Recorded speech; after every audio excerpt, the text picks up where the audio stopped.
தமிழ்நாடு 5 வகையான நிலப்பகுதிகளை உள்ளடக்கிய இயற்கை வளம் செழிக்கும் ஒரு நிலப்பகுதி.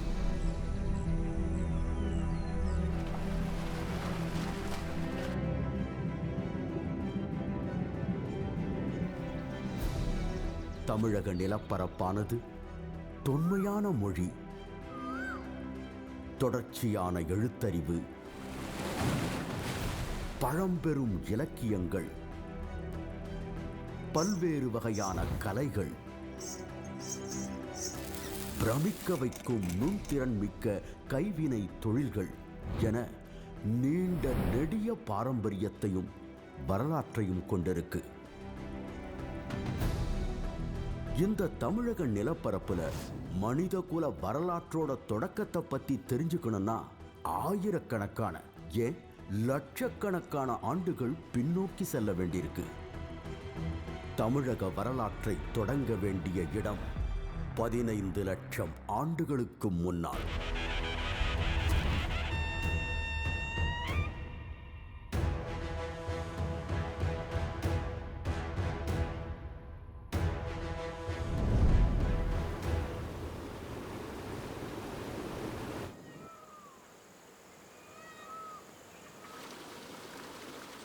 கோர்த்தலியார் வேலி அப்படின்ற குறிப்பிடுகிற அந்த ஆற்று படுகைகளில் பல்வேறு இடங்களில் வந்து கற்கால மனிதர்கள் வாழ்ந்த தடயங்கள் கிடைத்திருக்கு.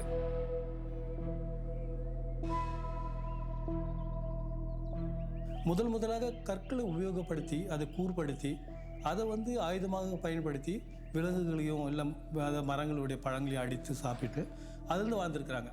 ஹேண்டாக்ஸ்னு சொல்லக்கூடிய ஒரு கற்கருவியை இவர்கள் உருவாக்கி இருக்கிறார்கள். அதுபோல் கிளீவர் எனப்படும் ஒரு கிழிப்பான் அப்படின்ற ஒரு கருவி, அது போன்ற பல வகையான கருவிகளை இந்த கால மக்கள் உருவாக்கி இருக்கிறார்கள். இந்த காலகட்டத்தை தான் பேலியோலித்திக், அதாவது பழங்கற்காலம் அப்படின்னு சொல்கிறோம். இவங்க வந்து இயற்கையாக காட்டில் கிடைக்கக்கூடிய அந்த விலங்குகளை வேட்டையாடி உணவுகளை சேகரித்து, தாவரம், பழங்கள், கொட்டைகள், இது மாதிரி அந்த இதை சேகரித்து வாழ்ந்து வந்திருக்காங்க. இயற்கையாக இருக்கிற குகைகள், பாறை மறைவிடங்கள், அங்கே தான் வாழ்ந்திருக்காங்க. ரெண்டாவது, இவர்கள் இடம் விட்டு இடம் நகரக்கூடியவர்கள். அதாவது ஒரே இடத்துல இவங்களுக்கு வேண்டிய உணவு கிடைக்காது. ஒரு இடத்துல இவங்க ஒரு குழுவாக தங்குவாங்க. அதுக்கு பேர் பேண்டுன்னு சொல்லுவாங்க. ஒரு பேண்டில் 25லேருந்து 50 பேர் ஒரு குழுவாக இருப்பாங்க. அந்த இடத்துல உணவுகள் தீர்ந்தோன்னே இன்னொரு இடத்துக்கு புலம்பெயர்வாங்க.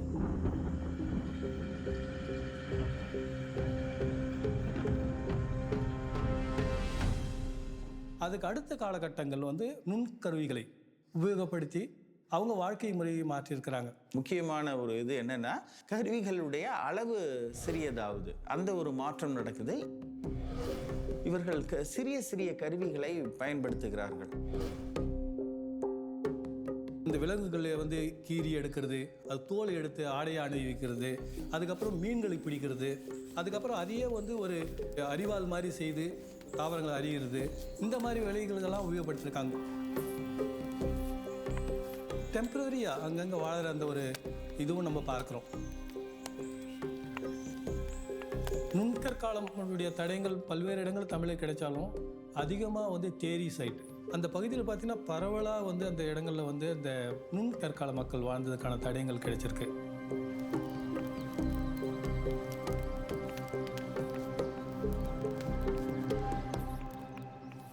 அதுக்கப்புறம் வந்து இந்த நிலைப்பாடு மெல்ல மெல்ல மாறுது. இந்த காலகட்டத்தில் தான் மனிதன் இந்த பழைய கற்கால கருவியிலிருந்து புதிய கற்காலத்திற்கு மாறுகிறான். கற்களை வந்து வழுவழுப்பாக ஆக்கி அதை வந்து உபயோகப்படுத்துகிற ஒரு காலகட்டம், அதை வந்து நம்ம நியோலித்திக் அப்படின்னு சொல்கிறோம். புதிய கற்காலம் அப்படிங்கிறது மனிதன் அந்த வேட்டையாடுகிற தொழிலிருந்து வேளாண்மைக்கு மாறுகிற காலம். அதை வந்து நியோலித்திக் ரெவல்யூஷன், புதிய கற்கால புரட்சி காலம்னு சொல்லுவாங்க. அப்புறம் புதிய கற்கால மக்கள் பானைகளை செய்திருக்கிறார்கள். வேளாண்மை செய்து தானியங்களை எடுக்கும்போது அதை சேமித்து வைக்க இவங்களுக்கு பானைகள் தேவைப்படுது. அப்போ வேளாண்மை செஞ்ச சேமித்து வைக்கிறதுனால ஒரு வருடம் விளையலைன்னா கூட நீங்கள் அதை வந்து அங்கே நீங்கள் இருக்கலாம். அந்தளவுக்கு இருக்கும் பொழுது அப்பொழுது உபரி உற்பத்தி இருக்கும் பொழுது பல்வேறு கலை வருகிறது. அப்படி வந்தது தான் நம்ம பாறை ஓவியங்கள்.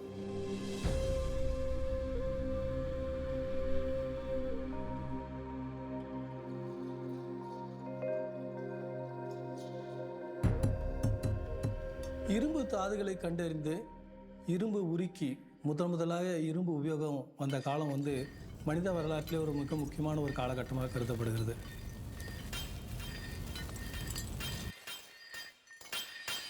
ஏன்னா இரும்பு வந்ததற்கு பிறகு அவர்கள் காடுகளை அழித்து வேளாண்மை செய்ய முடிந்தது. அப்போ இரும்பு வந்ததுக்கு அப்புறம் வேளாண்மை மற்றும் ஆடு மாடு மேய்த்தலுடைய பெருக்கம் அதிகமானதுன்னு சொல்லலாம். இவர்கள் வந்து பெரிய ஊர்களில் வாழ்ந்திருக்கிறார்கள். எளிமையான வீடுகள், அதாவது அழியக்கூடிய பொருள் களிமண் மரக்குச்சிகளை பயன்படுத்தி வீடுகள் கட்டி வாழ்ந்திருக்கிறார்கள். ஆனால் இறந்தவங்களுக்கு மட்டும் நிறைய மென்கர், குத்துக்கல், கற்பதுக்கை, ஸ்டோன் சர்க்கிள், கல்வட்டம், தாழின்னு பலவிதமான அந்த ஈம சின்னங்களை உருவாக்கி இருக்கிறார்கள்.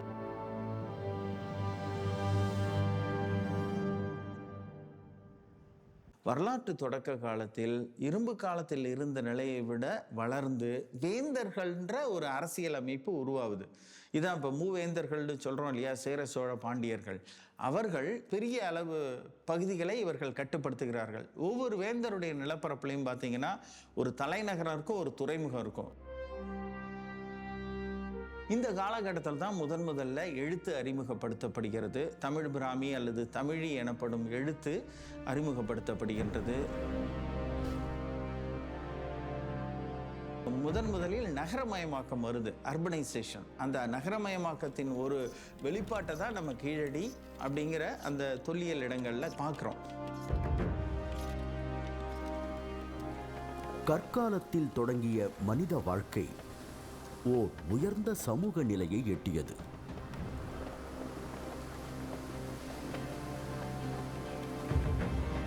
இந்த மனிதகுல வளர்ச்சிக்கு தமிழக நிலப்பரப்போட நீர்வளமும் ஒரு மிக முக்கியமான காரணம்.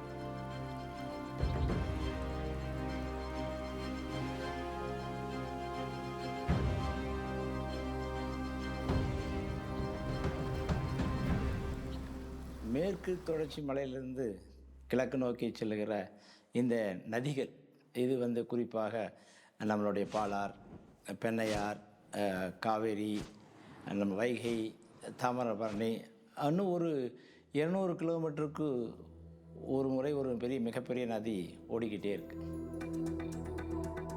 இதில் குறிப்பாக வைகை ஆறு சங்க இலக்கியங்களால் புகழப்பட்ட ஆறுகளில் சிறப்புமிக்க ஒன்று.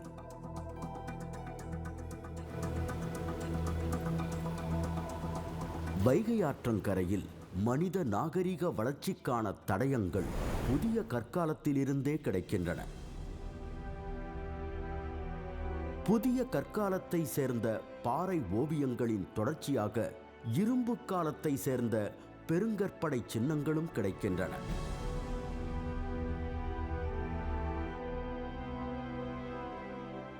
அதன் தொடர்ச்சியாக தொடக்க வரலாற்று காலத்தை சார்ந்த தமிழி எழுத்து பொறிக்கப்பட்ட நடுக்கற்களும் கிடைக்கின்றன. இந்த நடுக்கற்கள் இந்தியாவிலேயே தொன்மையானவை. நடுக்கற்கள் மட்டுமில்லாம தமிழி எழுத்து பொறிக்கப்பட்ட பாறை கல்வெட்டுகளும் ஏராளமாக கிடைக்கின்றன. இதில் குறிப்பாக 2300 ஆண்டுகளுக்கு முன்பே மதுரை பெயரானது மேட்டுப்பட்டி கல்வெட்டில் குறிப்பிடப்பட்டிருப்பதோடு அழகர்மலை கல்வெட்டிலும் குறிப்பிடப்பட்டிருக்கு.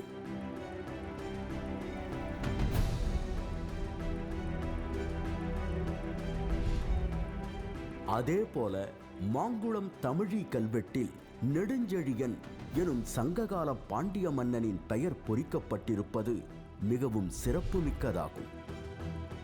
இவை எல்லாவற்றுக்கும் மேலாக உலக தமிழர்கள் அனைவரையும் பெருமை கொள்ள வைத்த ஒரு தொல்லியல் களமும் இந்த வைகை ஆற்றங்கரையில தான் இருக்கு. கீழடி. தொல்லியல் மற்றும் மரபு குறித்தான ஆர்வத்தை தமிழ்நாட்டில் புத்தாக்கம் பெறச் செய்த ஒற்றைச் சொல் கீழடி.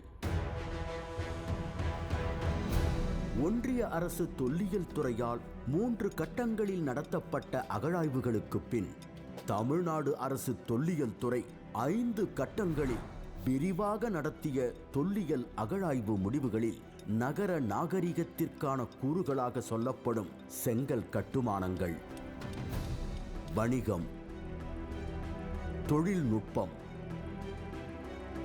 எழுத்தறிவு, மேம்பட்ட சமூக வாழ்க்கை போன்ற அனைத்து சான்றுகளும் கீழடியில் வெளிப்பட்டுள்ளன. இந்த தொல்லியல் சான்றுகள் 2600 ஆண்டுகளுக்கு முற்பட்டது என்பதை அறிவியல் அடிப்படையிலான காலக்கணிப்பு முடிவுகளும் உறுதி செய்கின்றன.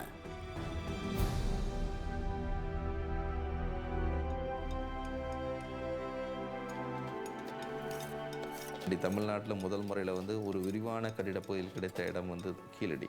அந்த கட்டிடப்பகுதியில் வச்சு தான் நம்ம சொல்கிறோம் இது நகர நாகரிகமாக இருந்திருக்கும். நம்முடைய சங்ககால முறையில் ட்ரெடிஷ்னல் வேலை கட்டுற நீள் வகையான கட்டிடப்பகுதிகளாகத்தான் எல்லாமே கட்டிடங்கள் கட்டப்பட்டிருக்கு.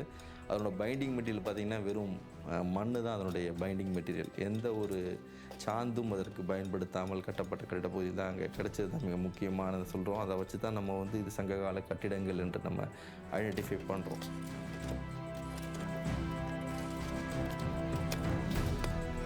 இது மட்டுமல்லாமல் இரும்பு பொருட்கள், விலை உயர்ந்த மணிகள், பல வகையான மட்கலன்கள், நெசவு தொழிலுக்கான தக்களிகள் என தொழில்கள் சார்ந்த சான்றுகள் கீழடியில் கிடைக்கின்றன.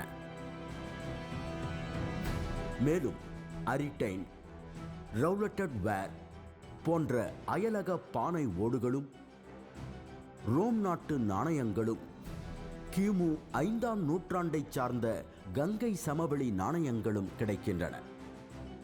குறிப்பாக வந்து மௌரியர் காலத்துக்கு முன்னால் இருந்து இந்த நாணயங்கள் இங்கு நம்ம கிடைக்கிறனால கண்டிப்பாக அந்த காலகட்டத்திலிருந்து அது தொடர்ந்து ஒரு வணிக நகரமாக செயல்பட்டிருக்கலாம் என்பதற்கான ஆதாரமாக தான் இங்கே நம்ம இந்த கீழடி நம்ம பார்க்குறோம்.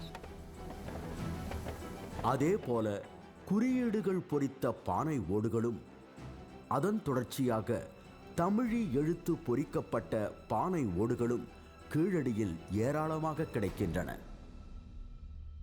இதிலிருந்து ஒரு கீழடியில் நமக்கு என்ன தெரியுதுன்னா, ஒரு எழுத்தறிவு படைத்த ஒரு சமுதாயம் அங்கு வாழ்ந்திருக்க வேண்டும் என்பதற்கான ஒரு ஆதாரம் கிடைக்குது. பானை ஓடில் வந்து ஏதோ அரசனோ வேறு யாரோ எழுதுவதற்கு எந்த ஒரு அவசியமும் இல்லை. தான் பயன்படுத்துகின்ற பெயரை எழுதி வைக்கின்ற ஒரு முறை தான் அந்த பானை ஓட்டில் இருந்து, அதே போல் குறியீடுகளும் தன்னுடைய தெரிந்த ஒரு குறியீடுகளை போட்டு வைக்கின்ற ஒரு முறை தான் அந்த இருந்திருக்கணும்.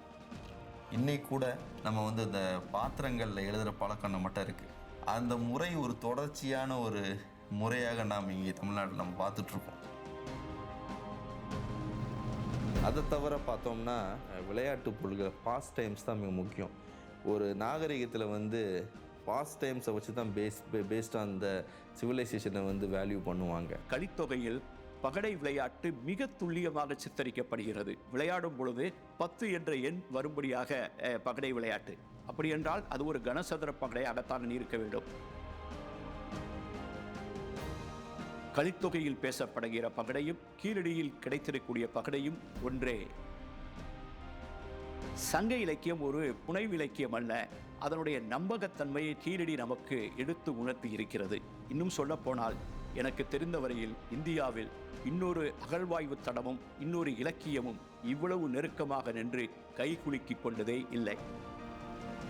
சுடு மண்ணால் ஆன விளையாட்டு சக்கரங்கள், வட்டச் சில்லுகள், தந்தத்தினாலான பகடைகள், ஆட்டக்காய்கள் மற்றும் சோழிகள் என பல்வேறு வகையான விளையாட்டுப் பொருட்கள் கீழடியில் கிடைக்கின்றன.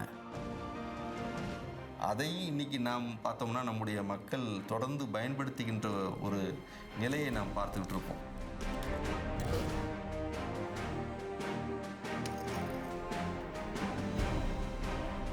தமிழகத்தினுடைய பண்பாட்டு மேன்மைக்கு காரணம் அதன் தொன்மை மட்டுமல்ல, அதன் தொடர்ச்சியும் கூட. 2600 ஆண்டுகளுக்கு முன்பே முழு வளர்ச்சி நிலையை அடைந்த நகர நாகரீகம் இருந்ததற்கான சான்றுகளை வெளிப்படுத்தியதன் மூலம் கீழடி உலகிற்கு உரைப்பது யாதெனில், தொன்மையை போற்றியும் புதுமையை ஏற்றும் என்றென்றும் உயர்நிலை சமூகமாய் வாழும் நிலப்பரப்பு தமிழ்நாடு.